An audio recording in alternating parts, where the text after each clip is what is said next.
Shalom, Leculam. Eu gostaria de ler, gente, juntamente com você, mais um Terrilim 42, que o Terrilim, a gente entra na intimidade do autor, porque ali ele expressa para Deus realmente o que ele de fato está sentindo. É uma coisa que sai de dentro, né, do interior do autor de cada Terrilim. Então, só ele mesmo é que sabe realmente, né, digamos assim, o que está no profundo do seu interior, o que está no profundo do seu coração. E é por isso que, quando a gente lê Terlim, a gente vai ver o que está dentro, o que está na mente, né, o que está no interior de cada autor. Porque quando uma pessoa fala com outra pessoa desabafando, colocando para fora algo que né, que está sentindo, ou é, é, desabafando algo íntimo de acontecimentos na sua vida, né?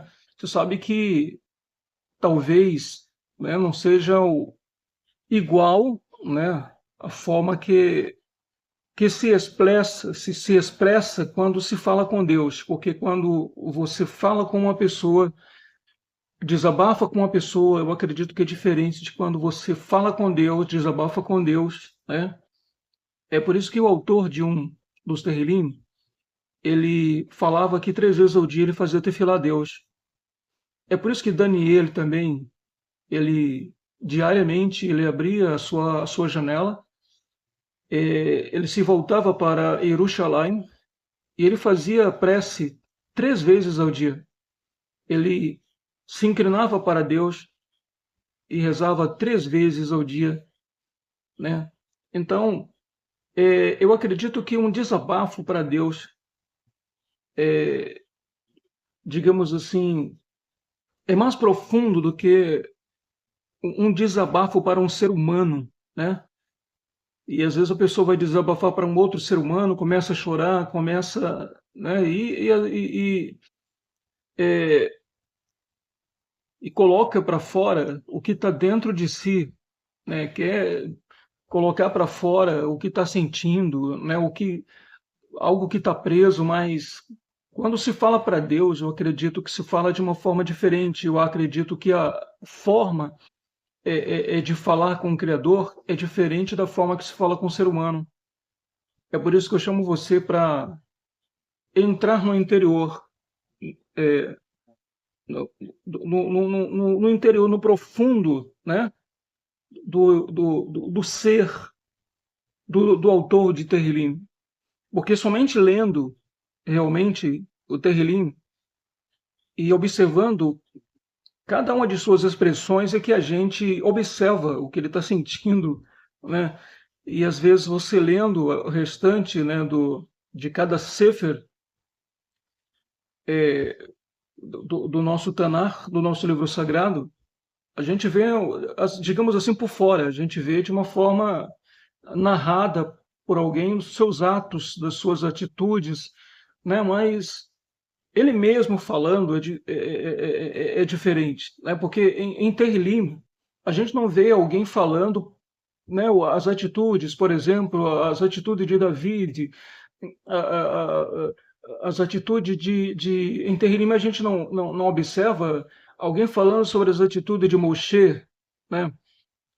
O que a gente observa em Teglim, ele mesmo falando, ele mesmo desabafando, ele mesmo colocando para fora aquilo que está dentro dele. Por isso que quando você tem essa, sabe,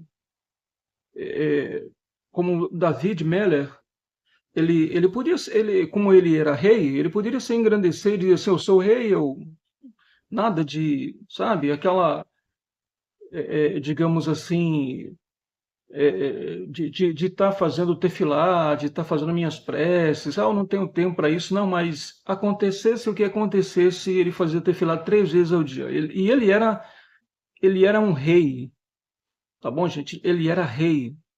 David, ele era rei. Então, gente, quem é você? Quem sou eu? Quem somos nós para não nos dobrarmos diante de nosso Deus, diante do nosso Criador? que eu acredito que você não deve se dobrar diante de ser humano nenhum. Você tem que ser como Mordecai, entendeu? Lembra que ele não se dobrava diante de Ramã? Você não pode se dobrar diante de ser humano.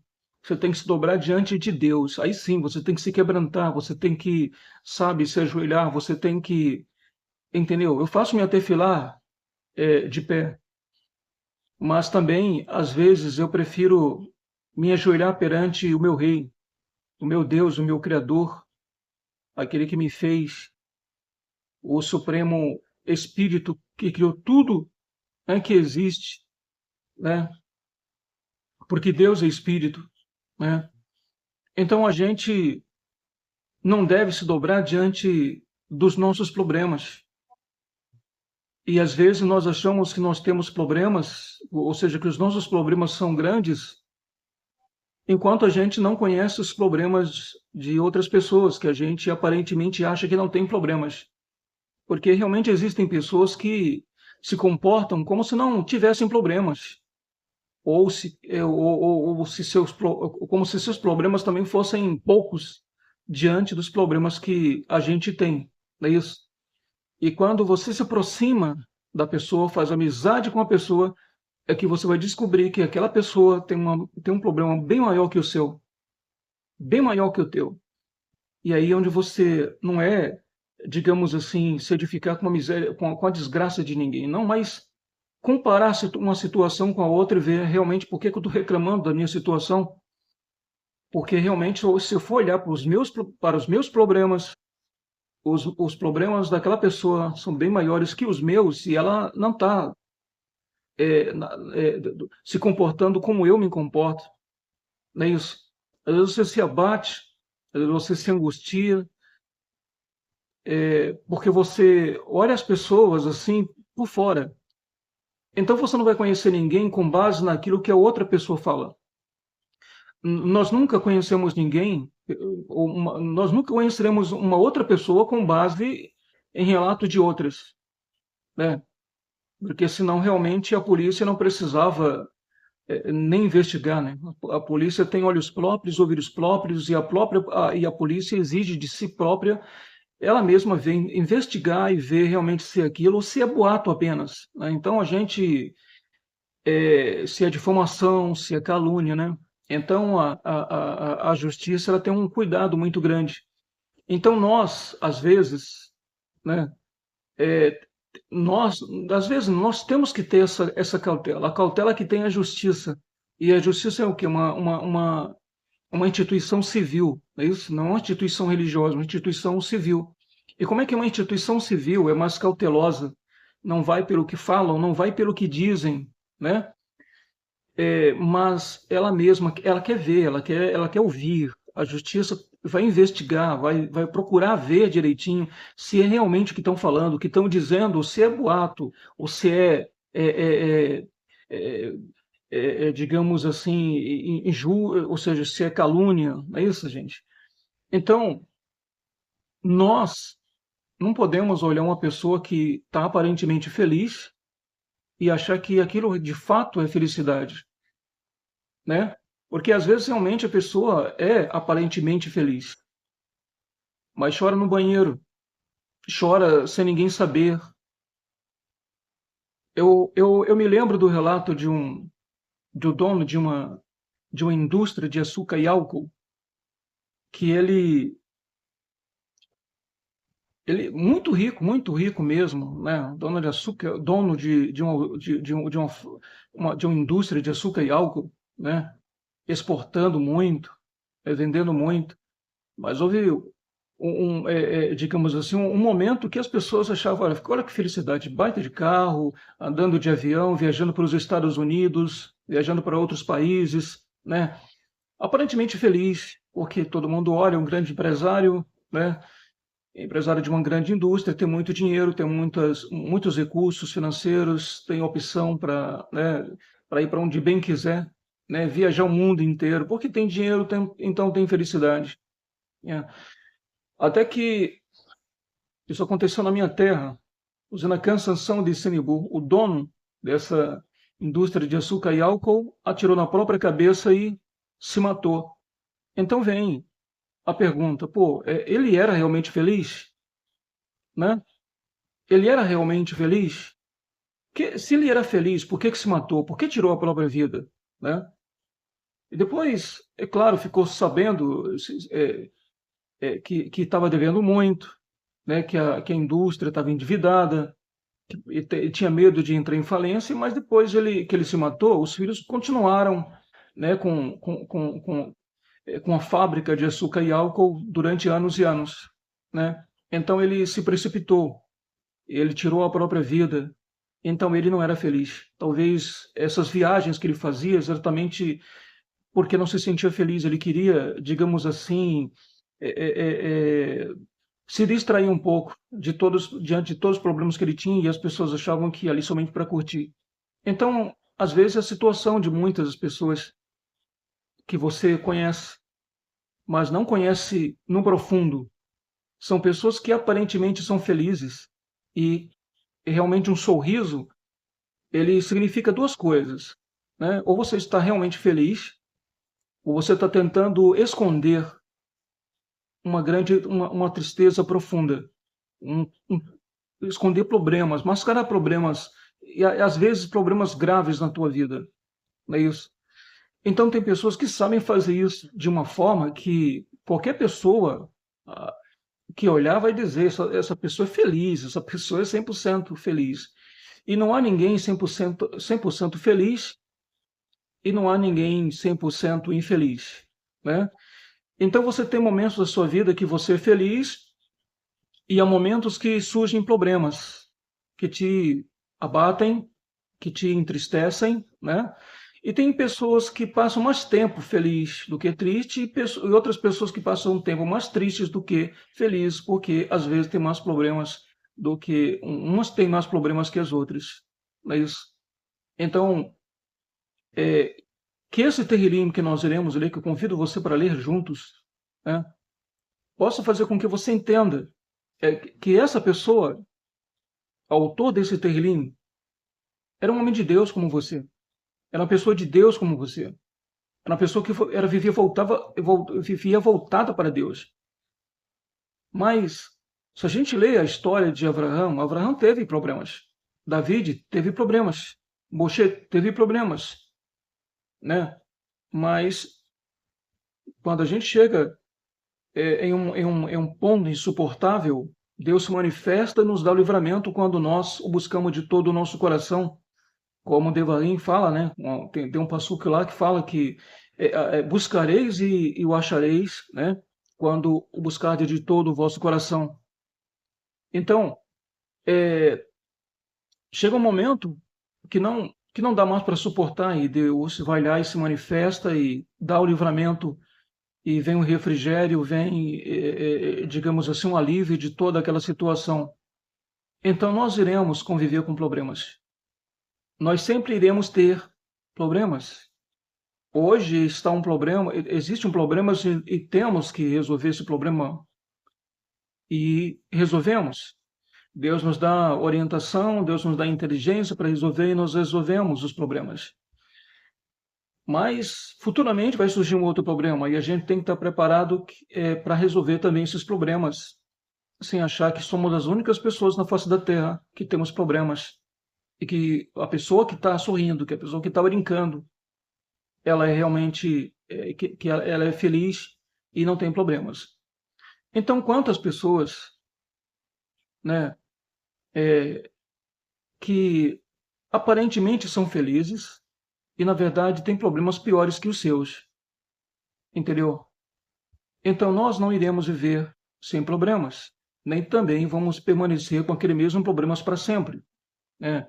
Nós teremos problemas, mas chegará um momento que nós iremos resolver tais problemas. Iremos continuar, né? Então, nós iremos, gente, perdão pela interrupção, né? Então vai ter problemas, ter momentos em que nós iremos caminhar e lá na frente encontraremos um obstáculo e nós iremos sobrepujar aquele obstáculo e continuar a caminhada. E mais à frente nós iremos encontrar um outro obstáculo e nós iremos sobrepujar também tal obstáculo. E assim nós vivemos, né? Mas nós acreditamos em Deus. Nós acreditamos no Criador de tudo e de todas as coisas, que não há nenhum problema que não seja resolvido quando nós, quando os nossos recursos humanos eles se acabam. Então a gente precisa gritar por Deus, clamar por Deus, e é nesse momento que nós esperamos a manifestação do nosso Criador para que faça aquilo que nós não podemos fazer. É isso. Então, vamos entrar, gente, na intimidade do autor do Terrilim 42. Ele diz assim, a partir do versículo 2, diz assim: como um servo que anseia pelas fontes de água, assim a minha alma te busca, ó Deus meu, né? Então, o servo, né, aquele animal que parece com uma ovelha, ele anseia pelas correntes das águas, ele tem sede, ele está sedento. Assim como o servo, ele anseia pelas correntes das águas, assim a alma do autor desse Terrilim também tinha sede de Deus. Ele expressa aqui que a sede do servo era, ou seja, que a sede da alma dele por Deus era igual à sede do servo, né, que ansiava pela fonte de águas. E às vezes nós vemos aqueles vídeos de animais caminhando longas jornadas, os gnus, né, e vários tipos de animais em tempo de secas ali na África, e caminham durante horas e horas, né, atrás de água, porque as fontes de água se secam em certos períodos, né, os rios secam durante certos períodos, e os animais caminham durante horas, né, por longos quilômetros, para encontrar um pouco de água para beber. Então, assim como o cervo sedento, morrendo de sede, ansiava pelas correntes das águas, o autor desse Terrilim, ele deixa claro que a alma dele também, ele anseia por Deus da mesma forma, com a sede tamanha, com a sede tão grande quanto a sede daquele cervo, né, que anseia pela corrente de águas, né? Como o cervo que anseia pelas fontes de águas, assim minha alma te busca, ó meu Deus. O versículo 3: ela está sedenta de ti, ó Deus vivo. Quando poderei contemplar tua divina face? Né? Então, gente, aqui novamente ele expressa, ela está sedenta de ti, ó meu Deus. Né? A alma dele tinha sede de Deus. E quando é que ele ia contemplar a face de Deus? E às vezes nós vemos Deus em certos livramentos que nós obtemos. Nós vemos Deus em resoluções de problemas que às vezes nós achamos serem insolúveis, né? Nós vemos Deus em certas coisas, em premiações, em elevação de cargo, em tantas coisas que nós vemos Deus, né? Então, aqui ele expressa sede, né, que ele tem pelo nosso Criador. O versículo 4 diz assim: minhas lágrimas foram dia e noite meu alimento, enquanto todos questionavam: onde está o teu Deus? Né? E quem sabe você esteja passando por isso, porque aqui, né, nós vemos o autor do Terrilim expressar que ele chorava de noite. Chorava de noite, né? E você acha que homens de Deus do passado não passavam por problemas, não tinham problemas na vida? E ele chorava de noite, que ele expressa aqui que as lágrimas dele serviam de mantimento de dia e de noite, né? Então, devido que o sofrimento que ele estava passando, não se sabe, digamos assim, o exato sofrimento que ele passa, mas é, é, as pessoas afrontavam ele dizendo: onde está o teu Deus? Né? Quantas vezes se pergunta: você não é israelita? E onde está teu Deus? Cadê o Deus dos israelitas? Cadê o Deus de Israel? O Israel que eu falo, o Israel povo, não o Israel, não o Israel país. É, é o Israel povo que está espalhado pela face da terra, por todo o mundo. Então, olha a situação, é, veja a situação em que se encontra o autor desse Terrilim, né? O ponto dele expressar, e como é que nós iríamos saber disso? Né? Sabemos lendo o Terrilim, e vendo e observando aqui, lendo que o que ele expressava diante de Deus, a dor que ele estava sentindo, que quando ele chega a expressar que ele chorava de noite e que as lágrimas dele eram servir de mantimento, porque ele deixa claro aqui que perdia até a vontade de comer, que ele perdia a vontade de se alimentar, perdia a vontade realmente de matar sua fome física, porque a fome que ele tinha, na verdade, não era fome, era sede de Deus. Ele queria a manifestação de Deus na vida dele. Ele queria uma solução para os problemas dele, assim como nós vemos aqui, né? Como é que nós sabemos disso? Ele mesmo está expressando. Aqui é uma dor que ele está expressando para Deus. Ele está dizendo: minhas lágrimas, meu Deus, servem de mantimento de dia e de noite. E as pessoas passavam afrontando, né? As pessoas passam afrontando. Onde está teu Deus, né? Tu não é de Deus? Tu não é uma pessoa tão religiosa, né? E está passando por isso? Olha a afronta, né, que ele sofre, e as pessoas aqui não vêm dar uma palavra de conforto, vêm afrontar. Onde está o teu Deus? Né? O versículo 5 diz assim: recordo, e isto me conforta a alma. Quando precedia multidões seguindo para a casa de Yahvé, com voz de júbilo e louvor, que ele recorda do passado, né, que ele ia para a casa de Deus, o Beit Hamikdash, né, com a multidão. Então isso traz um certo conforto para ele quando ele olha para trás. Ele olha para trás para ver o seu passado. Ele vê que lá atrás ele estava feliz, ele estava indo para a casa de Deus no meio de outras pessoas e feliz, né? Ele precedia, né, as outras pessoas. Recordo, é uma recordação. Ele lembra, né? É,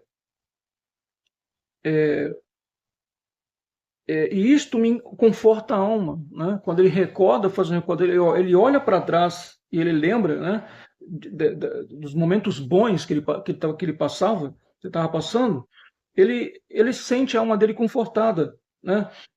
Quando precedia multidões seguindo para a casa de Revé, com voz de alegria, né? Voz de aclamação, né? E louvor. Então, você vê que aqui ele estava feliz, uma recordação de coisas positivas do passado, né? Às vezes as pessoas trazem coisas ruins do passado para o presente e se abate com coisas passadas, coisas ruins que aconteceram, mas não ficaram para trás. E ele aqui não, ele está abatido nesse momento que ele está fazendo essa tefilá, e em vez de ele recordar coisas negativas, ele está recordando coisas positivas do passado, e é a recordação de coisas positivas do passado, né, que conforta a alma dele. Já pensou se ele já está abatido e começa a trazer coisas negativas do passado?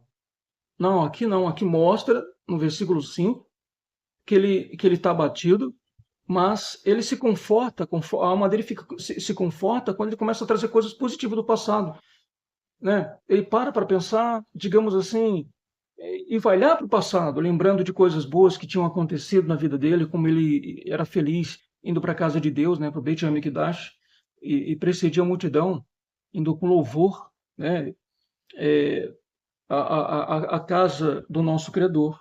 O versículo 6 diz assim: por que te abates então, alma minha? Você vê que ele fala consigo próprio, né?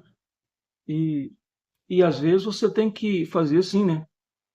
Embora alguém diga, você tá louco, falando sozinho, falando com, falando só agora, deu para falar só agora, né?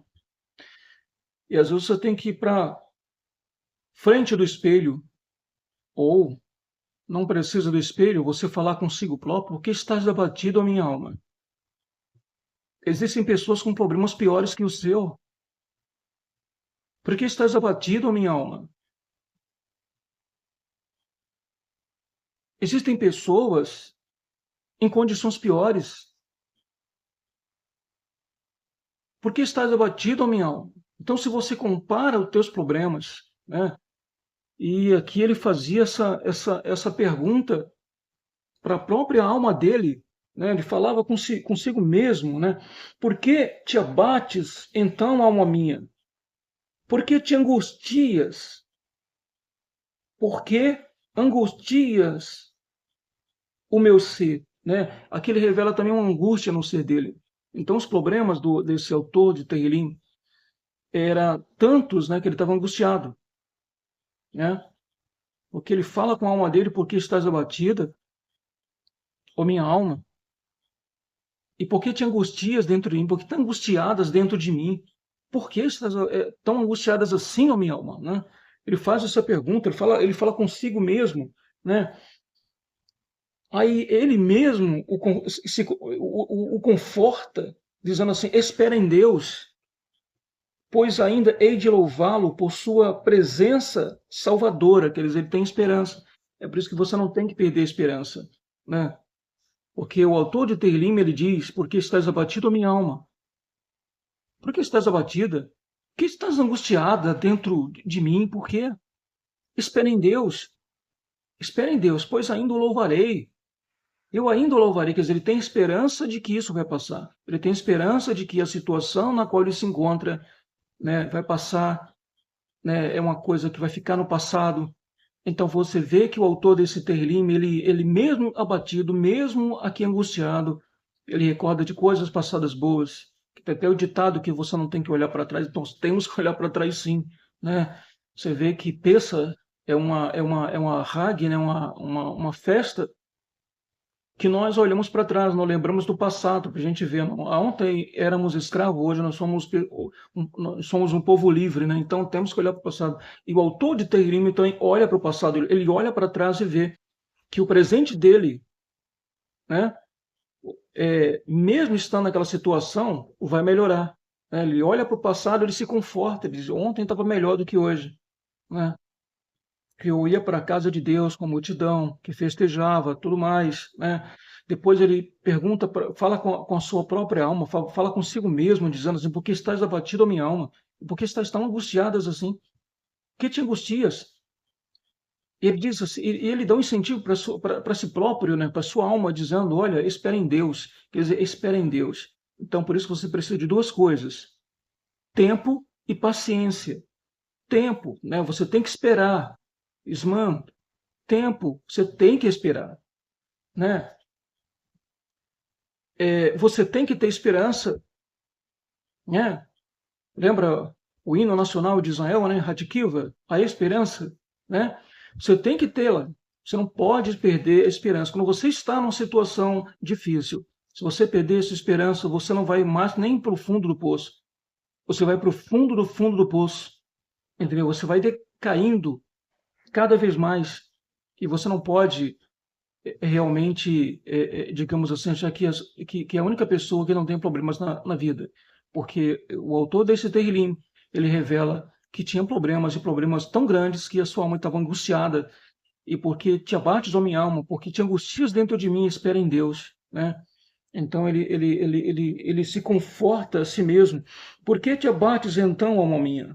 Porque angustias o meu ser, espera em Deus, pois ainda hei de louvá-lo por sua presença salvadora.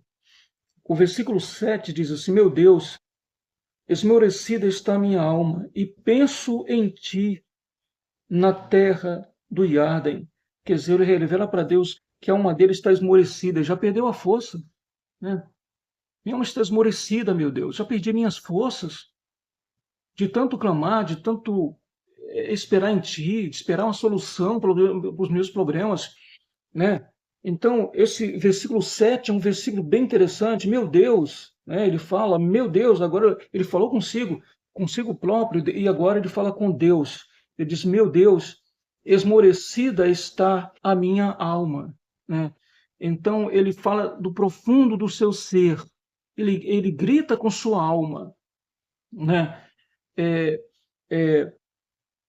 é, meu Deus, esmorecida está a minha alma, né? Quer dizer, já está sem força, já está sem ânimo, já está abatida, né? É, e diz mais, e penso em ti na terra do Iarden, né? No Jordão, do Hermon e do monte Mizar. Então, gente, olha só que interessante, mesmo caído, né? Ele ainda permanece acreditando, mesmo que eh, tudo em sua volta eh, mostre que não tem saída mais, mesmo que tudo em sua volta e ao seu redor diga não tem mais jeito, não tem mais solução, né, ele continua, né, estimulando a sua alma, porque estás abatidas, ó minha alma, porque se angustias dentro de mim, espera em Deus, e depois ele grita para Deus, né, meu Deus, a minha alma está esmorecida, né? O versículo 8 diz assim: do abismo as águas chamam, as torrentes do troar de suas cataratas, e todos os vegalhões se precipitam sobre mim. Que ele se sente, digamos assim, não sei se você já assistiu filmes que as pessoas caem dentro de um rio de águas correntes e que lá na frente tem uma catarata, uma queda d'água muito grande, em que a pessoa, se não conseguir sair a nado ou de alguma maneira antes da queda d'água, ele vai se precipitar lá em cima e pode morrer, né? Devido à queda que é muito alta. Então ele se sente dessa forma, sendo levado pelas águas, sendo levado pelas correntezas, e ele está esmorecido, sem força, talvez assim, para nadar. Não consigo mais nadar, não consigo mais lutar contra as correntezas que estão me levando, que estão me arrastando, que estão me levando até as cataratas, né, a queda d'água, e lá eu vou cair, e lá vai ser meu fim, né? Então ele enxerga o que é o fim. Ele vê que há esse perigo, mas ele mantém a esperança, né? Ele mantém a esperança. Que enquanto que a fé é uma crença cega, é uma crença incondicional, né? A esperança não. A esperança é uma coisa diferente, é uma coisa racional e bem diferente, né? É, o versículo 8, vamos para o versículo 9, diz assim: possa durante o dia derramar o Criador seu carinhoso desvelo, para que à noite eu lhe eleve uma canção, uma prece ao Deus de minha vida. Quer dizer, ele pede a Deus, né? Quer dizer, possa durante o dia derramar o Criador seu carinhoso desvelo. Quer dizer, ele pede uma solução, né? Para que à noite eu lhe eleve uma canção, uma prece ao Deus da minha vida. Então, aqui ele pede que Deus, durante o dia, né, ele dê um desvelo carinhoso para ele. Ele dê a solução para o problema que ele tem, né? Para o problema que está na vida dele, para que à noite ele possa cantar. A pessoa pode cantar triste? É claro que não. Quem está triste não canta. Quem está triste está abatido. Quem está triste não vai expressar canção alguma, não vai estar cantando como nada tivesse acontecendo. É claro que não. Quem está com problemas sérios não vai estar cantando de forma alguma, né? Então, ele pede a Deus uma solução durante o dia para que à noite ele possa cultuar a Deus, ele possa cantar, né? Elevar uma canção, expressar uma canção para Deus e manter filar ao Deus, né? Nosso Criador, que ele deu ao Deus da sua vida, né? Ele falou, Deus da sua vida, né? Então, quem é o Deus da nossa vida, né? Yahvé é o Deus da minha vida, Yahvé é o Deus da tua vida, é o Deus da nossa vida, né? É o nosso Deus. E esse, para mim, é uma expressão carinhosa do autor desse terrelinho. O Deus da minha vida, ó Deus da minha vida, né? Então ele expressa que uma o seu carinho por Deus, pelo seu Criador. Ele não se revolta com Deus.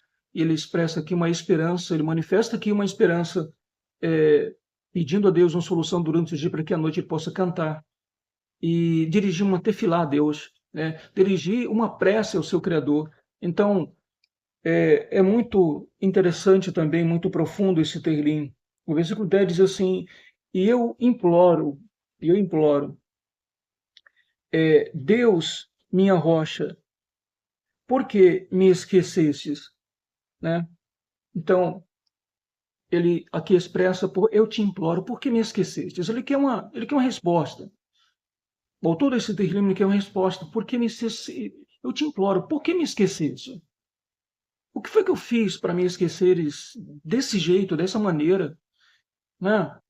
O tempo passa e eu continuo nessa mesma situação, o tempo passa e eu continuo assim, né? O tempo passa e eu continuo nessa condição. Então, ele suplica a Deus, ele suplica ao nosso Criador, ele diz: eu te imploro, por que te esqueceste de mim? Por quê? Né? É uma pergunta que ele faz. É, Deus, minha rocha, por que me esquecestes? Porque devo caminhar nas trevas sob a opressão do inimigo, né? Ele se sentia caminhando em trevas, debaixo de opressão de inimigos. Quando fala de inimigos, não está falando de Satanás, não, entendeu? Não está se falando de demônios, está falando de espírito, não está falando de seres humanos, né? Seres humanos, né? Então você não pode sair daqui e ver que lembrar que quem fez se arrependeu, né? E Deus se arrependeu de ter feito o homem, né? Há milênios de anos atrás, a Torá fala isso. Agora, milênios de anos depois, você acha que Deus agora está feliz com os seres humanos? É claro que não, né? Então, quando se fala, gente, aqui de inimigos, está se referindo a seres humanos, né? E lá no Tanar, eu não sei se foi Irmiá ou Ezequiel, que ele diz assim que maldito homem, ou Yeshayahu, não sei, um dos três aí falou, né? Que maldito homem, Deus falou por meio deles, de um desses três, né? Yeshayahu, Irmiyahu ou então Ezequiel. Ele disse, nosso Deus disse assim, maldito homem que confia no homem. Porque como é que é? Lá, milênios de anos atrás, Deus diz que se arrepende de ter feito ser humano, né? Como é que anos e anos depois o ser humano ele mudou para melhor, né? Tá pior hoje, você vê a situação, tá bem pior. As pessoas vivem incomodadas com a vida dos outros, né? As pessoas estão se incomodando com tudo, não cuidam da vida delas, cuida da tua vida, quer cuidar da tua vida, se importam com tua vida, né? A vida é tua, tá bom? Então você tem que viver a sua vida da forma que você acha que deve ser vivida, tá bom, gente? O dinheiro é teu, você tem que gastar o seu dinheiro com aquilo que você acha que deve gastar o seu dinheiro. Ninguém pode se intrometer na tua vida pessoal, né? E querer que você faça exatamente o que ela está querendo, viver como ela vive, fazer o que ela faz, seguir um padrão, né? Seguir aquele padrão, né? E você tem que seguir aquele padrão. Se você não seguir aquele padrão, você é perseguido, você é perseguida, você é criticada, as pessoas começam a te transformar em alvo, né? A sociedade começa a te ver como alvo, né? Porque você é diferente, simplesmente porque é diferente, né? Você vê a sociedade alemã, na sociedade alemã antiga, né? Sociedade alemã antiga, quem foram os alvos? Os que eram diferentes, judeus, né? Os israelitas, como a gente chama de judeus, e outras pessoas também, que não foram apenas israelitas que foram alvos, né, da sociedade nazista, mas é, é, sabemos que outras minorias também foram alvos. Então, por você ser diferente, né, ou você gostar de coisas diferentes das coisas que aquela pessoa gosta, né, ter costume diferente, ter comportamento diferentes, você pode se transformar em um alvo, não é isso? Então, é, o final aqui do Passuque, porque devo caminhar nas trevas sob a opressão de meus, plural, né? Meus inimigos, não era um inimigo só, meus inimigos. Então, ele tinha um só inimigo, ele tinha vários inimigos, né? Você também tem vários inimigos? Então, entenda, e o autor desse Terrilim, há um milênio de anos atrás, ele já revelava em sua Tefilá, o nosso Criador, que ele tinha muitos inimigos. Porque ele falava meus, plural, meus inimigos. Ele tinha e ele era oprimido não é por uma pessoa, ele era oprimido por várias pessoas, quem sabe pessoas da sociedade, né, moderna, né, corrompida, né, te persegue hoje, te olha de uma forma diferente porque você não é um deles, você não se comporta como eles, você não vive como eles, não vê crime em você. Então, até usa expressões ou nomes pejorativos que não pode te acusar de crime porque você não é um criminoso, mas, né, te odeia porque você é diferente. E por você ser diferente, você vai ser odiado e você não vai ter um inimigo, você vai ter vários inimigos que quer o teu mal, que quer a tua destruição, tá bom? Então, quantas pessoas estão aí, gente, nas redes sociais falando de coisas pessoais, né? Às vezes fico observando pessoas que têm um problema na vida pessoal e joga para o mundo, Brasil, né? E o mundo saber. Problemas pessoais, a gente não pode estar desabafando em Facebook, em Instagram, em nenhuma rede social, porque as pessoas não vão resolver teus problemas. Os teus inimigos fofoqueiros, né? Eles já querem procurar saber de alguma coisa negativa da tua vida para eles se vangloriarem disso, de uma coisa negativa que aconteceu. E como é que você mesmo está contando alguma coisa negativa? Se você caiu, aí você fica colocando no Facebook que caiu. E eles vão se gloriar, se vangloriar, né, na tua queda. Entendeu? Entenda, você caiu, ninguém viu. Se levante sem ninguém ver também.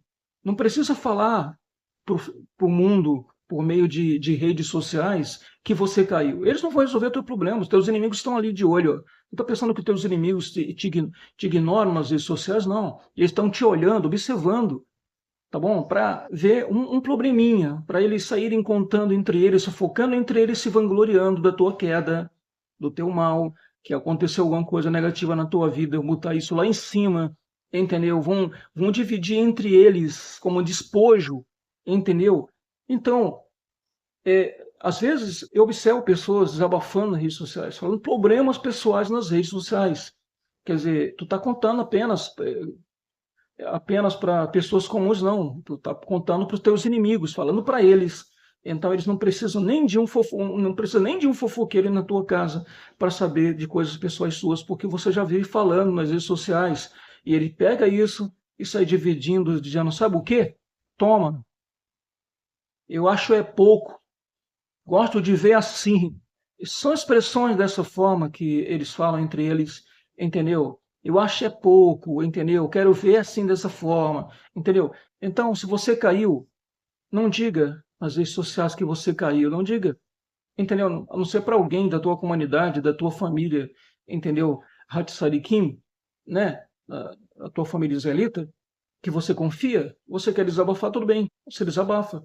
Mas não fala nas redes sociais, você está falando para o mundo e para os teus inimigos, aquele que te odeia. Eles vão achar é pouco, entendeu? E vão estar rindo, rindo. Vão passar e soltar piadinha. Vão passar de volta e soltar indireta. Passa, solta piada. Volta, solta indireta. Entendeu? Então, quem desabafa em Facebook, em Instagram ou em outra rede social por aí, seja ela qual for, entendeu? Tá, digamos assim, dando uma vantagem para o fofoqueiro.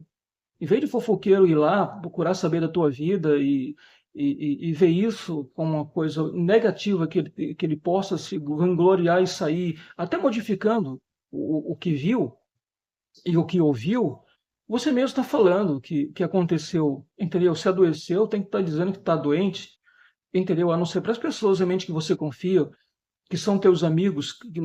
E eu costumo dizer, eu não tenho amigos, eu tenho família, né? E as pessoas próximas a mim eu não considero como amigos, considero como família. Entendeu, gente? Então acredito que você tem que falar para essas pessoas. Se você necessitar falar para alguém, fale para a tua família. Entendeu, gente? É, e não em redes sociais, porque vão acabar de te matar. Entendeu? Porque se você está com a autoestima lá embaixo, entendeu? Você vai ficar com a autoestima mais lá embaixo ainda. Entendeu? Porque vão acabar de te matar. Não, ninguém tem pena de ninguém. Nós estamos vivendo uma situação que é como aqueles vídeos que a gente vê nas savanas. Estamos vivendo no meio de predadores. Pessoas que se sentem, ou melhor dizer, pessoas que se sentem predadores, entendeu? E querem ver alguém, alguém frágil, entendeu? Para ir para cima e destruir, entendeu? Pessoas que querem destruir a tua vida por meio do teu psicológico com palavras, entendeu? Porque se não houvesse justiça hoje em dia, já tinham te matado, tirado tua vida, sabia? Então, como um outro terrível nosso fala, se não fosse rever nosso Deus, ele já teria nos engolido vivos. Não nos engoliram vivos por causa de nosso Deus, nosso Criador. E em segundo lugar, a justiça, porque sabe que se matar vai preso. Que aí os presídios estão superlotados aí, estão dormindo em pé, entendeu? Porque não tem, tem presídio que tem quase 300% da quantidade, entendeu? Tá mais, entendeu? Não tá em 100% da lotação, tem quase 300% de lotação, entendeu? Só transpirando aí dentro, entendeu? Sem um ventilador, sem a liberdade que poderia ter se eu estivesse em casa, entendeu? Mas essas pessoas não te matam porque sabem que vão presas. E se é por isso que não tiram tua vida, mas se odeiam e desabafar em rede social não é uma boa ideia. O versículo 11 diz assim: como uma espada perfurando o meu corpo, soam para mim as ironias de meus opressores que só vivem a mim dizer: onde está teu Deus? Entendeu? Olha só, gente, o que eu tinha acabado de falar. Como espada perfurando meu corpo, ele compara as palavras como espada que perfura o corpo. Soam para mim as ironias de meus opressores, né? Então, os opressores, os inimigos, o autor desse Terrilim, eles são irônicos. Aquela pessoa cheia de piadinha, entendeu? Aquele moleque sem vergonha que fica com piadinha, entendeu? Tem gente que é assim, gente. Fica com molecagem, com piadinha, entendeu? Tem gente que é assim, fica com molecagem, com indiretas. Estamos vivendo uma época em que eu já ouvi alguém falar em que até palavras machucam. Eu acho o contrário, entendeu? Eu acho que estamos vivendo uma época em que a língua está solta dentro da boca. A língua está solta dentro da boca. As pessoas estão falando demais, se intrometendo em vidas pessoais das pessoas, entendeu? Às vezes as pessoas não querem a solução do problema. A pessoa está preocupada com a vida familiar, a vida conjugal, a vida pessoal do político. Quem quer saber da vida pessoal do político? Entendeu? Ninguém quer saber da vida pessoal de ninguém. Ele tem que fazer o que tem que fazer, ele foi eleito para isso, ele tem que cumprir o papel dele. Então é isso que tem que se exigir, não que fica com ironia, com piada, com ofensas à honra, seja de qual for, o político, entendeu? Seja quem for a pessoa, o político ou não, entendeu? Então hoje estamos vivendo na época das piadas e das indiretas. Piadas indiretas, entendeu? É, e nós vemos aqui que o autor desse Terrilim ele compara as palavras irônicas, as ironias, aquelas brincadeirinhas, entendeu? Aquelas brincadeiras de moleque, entendeu? Aquelas brincadeiras de moleque como se fossem espadas perfurando seu corpo, entendeu? Quer dizer, é uma pressão psicológica que eu acredito que ele compara aqui a uma tortura psicológica, né? Pressão psicológica que acaba se tornando uma tortura psicológica, ele aqui se sente torturado e os irônicos, né, os piadistas, aqueles que gostam de indiretas, né, ironias, brincadeirinhas de mau gosto, né, os bullying, né, fazendo bullying, né, que bullying pode ser chamado, vou dizer, de injúria. Eu acredito que o certo é chamar de injúria, até crime é, entendeu? Então esses criminosos vivem injuriando, entendeu? Por meio de indiretas, cometendo crime de injúrias por meio de piadas, cometendo crime de injúrias por meio de brincadeiras maldosas, de brincadeiras que não deveriam ser tiradas, entendeu? Cometendo crime de injúrias com tua imagem, com tua reputação, tudo isso é crime, está lá na Constituição Federal. É, até mesmo no nosso livro se fala também sobre isso, né? Não darás falso testemunho contra o teu próximo, né? Então as pessoas, elas não vão te ajudar, tá bom, gente? Teus inimigos que estão ali naquelas redes sociais observando, e às vezes se adicionam só para estar observando a tua vida. É o tipo de fofoqueiro que vai na tua casa para saber a tua vida, para andar fofocando a tua vida. E às vezes não precisa nem mais na tua casa. Simplesmente te adiciona na tua rede social, ou se tudo que você posta ali é público, então não precisa nem te adicionar. Vai lá de vez em quando te visitar para ver, para estar com ironias, com molecagem, entendeu, gente? É por isso que eu prefiro ser um sério, entendeu, do que ficar com molecagem, que eu acho isso uma coisa horrível. E nós vemos aqui as pessoas, o autor de Tehillim comparando as palavras dos seus inimigos, dos seus opressores, as palavras primeiro como espadas, furando seu corpo, e também como opressão, né? As palavras são as suas ironias, são opressões, né? E que só vivem a dizer: onde está o teu Deus? Né? Ainda pergunta: onde está teu Deus? Onde está teu Deus? E até são pessoas que aparentemente estão felizes, e quando de repente você fica sabendo que aquela pessoa está em uma situação pior que você, entendeu? E até essas pessoas irônicas, elas demonstram uma felicidade que não existe, demonstram uma felicidade como se só vivesse feliz, como se nunca tivesse tristeza, como se nunca chorasse, como se nunca tivesse problemas na vida, e de repente chora mais do que você, tem mais problemas que você, está em situação pior que a sua. A diferença é que são psicopatas, entendeu? Que brincam com o psicológico das pessoas, atingindo ali o seu psicológico, como aconteceu aqui com o autor desse Tehillim, né? Além de ironias, ainda pergunta: onde está o teu Deus? Aí aqui o versículo 2 diz assim: por que te abates então, alma minha? Então, mais uma vez, ele fala consigo mesmo: por que te abates, ó minha alma? Por que te abates? Né? Por que te angustias em meu ser? Ele repete novamente: porque estás angustiada, né? Dentro de mim, né? Ou minha alma. Quer dizer, ele fala consigo mesmo.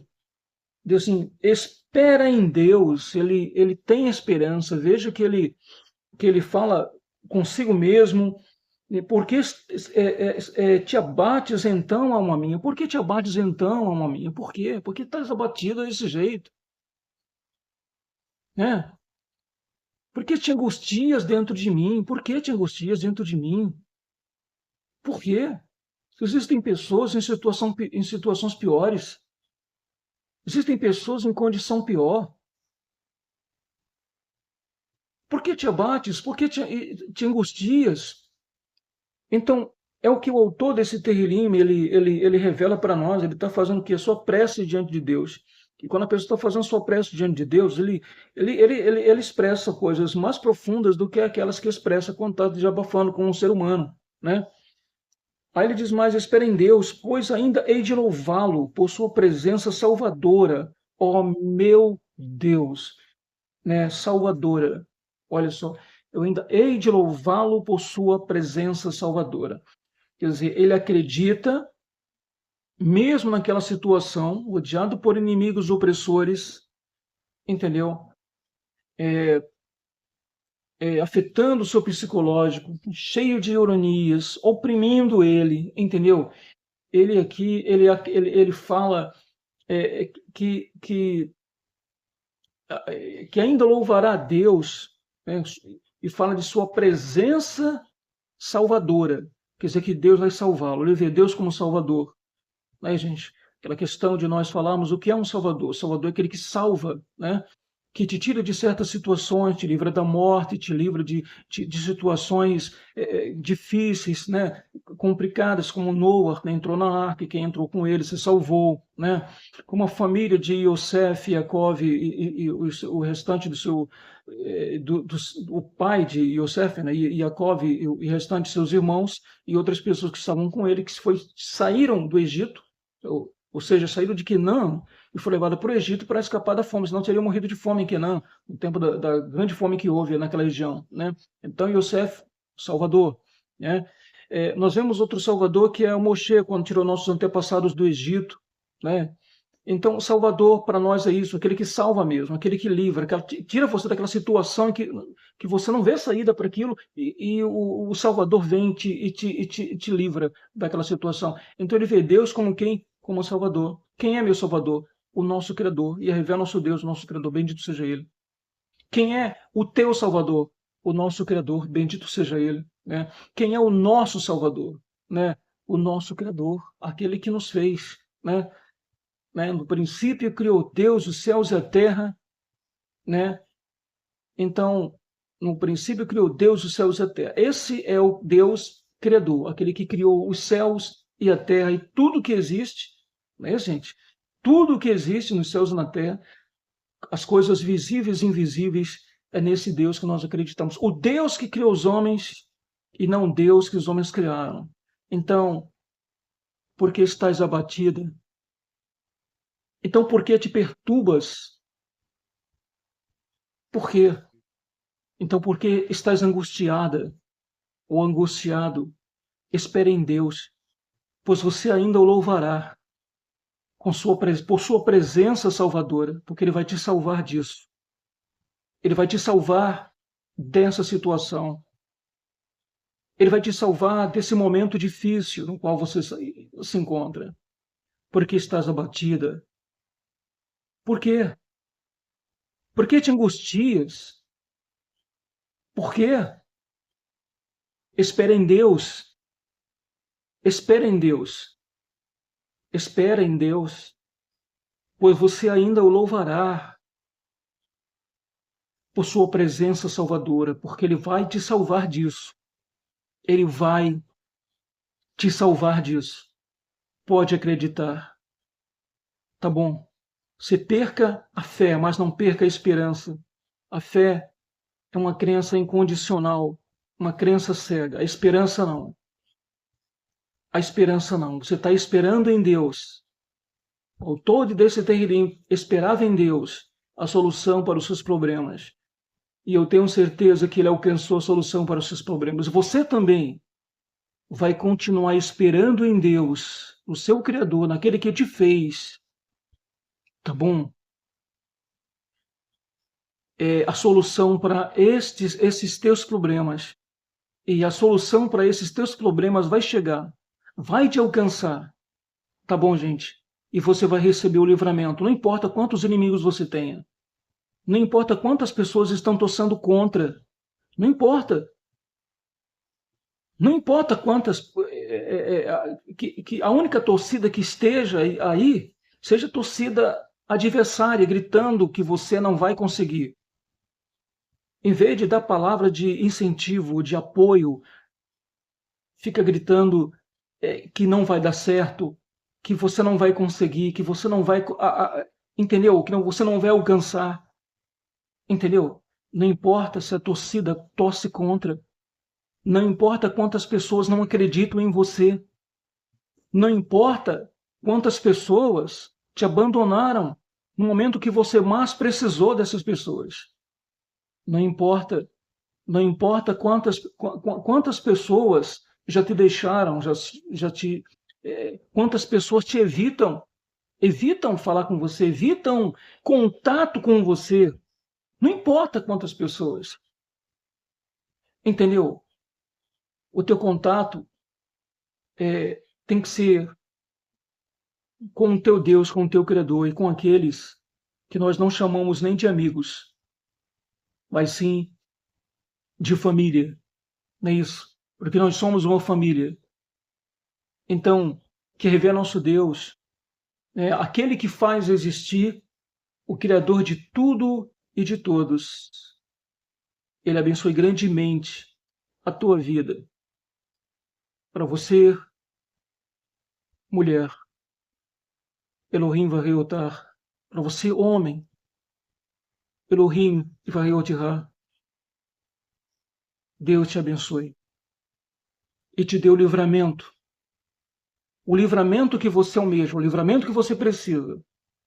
Vê nosso Deus, Ele te abençoe. Shalom, Velehitraot.